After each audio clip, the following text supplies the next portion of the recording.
اللهم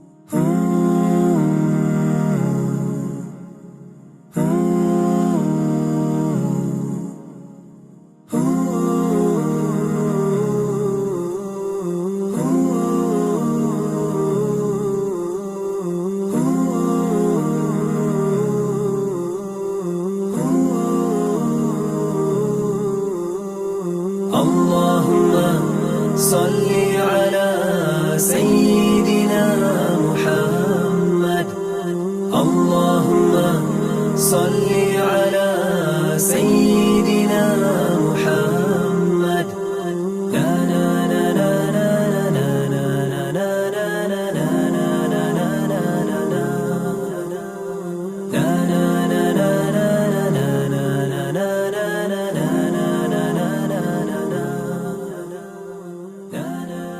Subhanallah, here we are in one of the date palm farms. This is Mazra'at al-Nuzha, the name of the farm, which is very closely linked to Masjid Quba. And in here we find, as very much in line with the sunnah of the Messenger sallallahu alaihi wasallam, that he himself alayhi salatu wasallam planted date palms. And this is a blessed fruit. You know, subhanAllah, in the West, we often talk about superfood this, superfood that.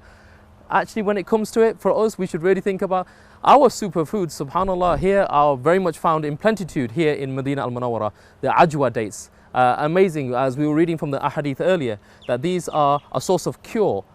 These are a source of being able to be protected from magic even, as well as poison. And subhanAllah, it's wonderful to be here. And it very much reminds me of the story of a nakhla within Madinah al-Munawwara. The Prophet ﷺ, when he used to stand to give the Jum'ah khutbah in Al-Masjid al-Nabawi, he used to stand next to a nakhla, next to a date palm. And then one of the sahabiyat, one of the female companions, radiallahu anha, she constructed a 3 wooden stepped minbar for the Prophet ﷺ. So on that following Jum'ah, the Prophet ﷺ prayed his Jum'ah prayer at the new minbar. On that Jum'ah prayer, the companions all swore by Allah, they heard the nakhla, the date palm, actually crying. The Prophet ﷺ, he came off the pulpit and went over to the date palm. And the hadith says that he started to actually hug the date palm. And he started to console it, as the hadith says, as a mother would to her child. And we found that the date palm started to calm down. And then later on, the Sahaba radiallahu anhum, they asked the Prophet ﷺ, what was that conversation? What were you speaking about? And the Prophet ﷺ explained that because he had moved his position of giving the khutbah from the date palm to the new minbar, and that's extraordinary, that this is what's called infi'al nabi sallallahu alaihi wasallam, that this is the creation of Allah reacting to the Prophet sallallahu alaihi wasallam. And then he gave the date palm a choice, and which is beautiful. He said, would you like it that I ask Allah subhanahu wa ta'ala to make dua for you and that you grow fully back and are able to come out with all your dates? Or would you like to be with me in Jannah? Subhanallah. And you can imagine what the date palm asked for. The date palm asked to be with the Messenger of Allah sallallahu alaihi wasallam in Jannah itself. And this is what we also pray for as well. MashaAllah, it was amazing to visit the date farm, which was near Masjid Quba. For me, as a reflection, I got to learn a great deal about the ajwah dates. I've always heard that they're super special in the faith, but to actually see the ahadith regarding those and the incredible healing qualities they have was truly amazing to see. And also, it remained, you know, I was reminded of the fact that Madinah is a place of dates. It reminded me of the hadith even that the Prophet ﷺ, when he did Al-Isra wal-Mi'raj, the night ascension, he visited a place full of dates before knowing that he was going to do his hijrah to Medina. So it brought all those memories back, and of course Medina is very famous, world renowned for its dates.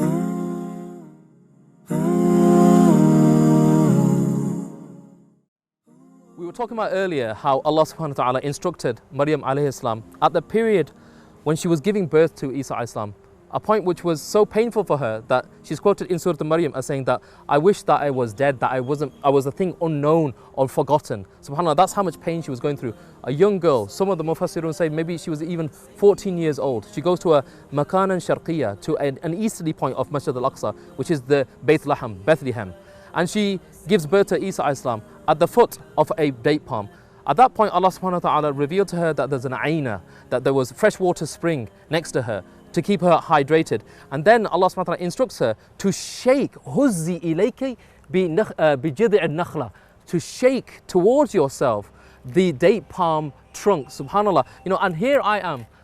I like to think a grown man who's got a bit of strength, but subhanAllah, I am not doing anything whatsoever to this date palm. This was why the ulama, they say that it was from the karama, from the grace and favors of Allah subhanahu wa ta'ala that was given to this blessed woman, the Siddiqa, Maryam alayhi salam, that she was able to shake the date palm, and she was given rutaban, she was given dates which were fresh. And subhanAllah, in that, no doubt is a secret for our sisters who go through childbirth to keep hydrated with fresh mineral water and to have dates, an incredible superfood.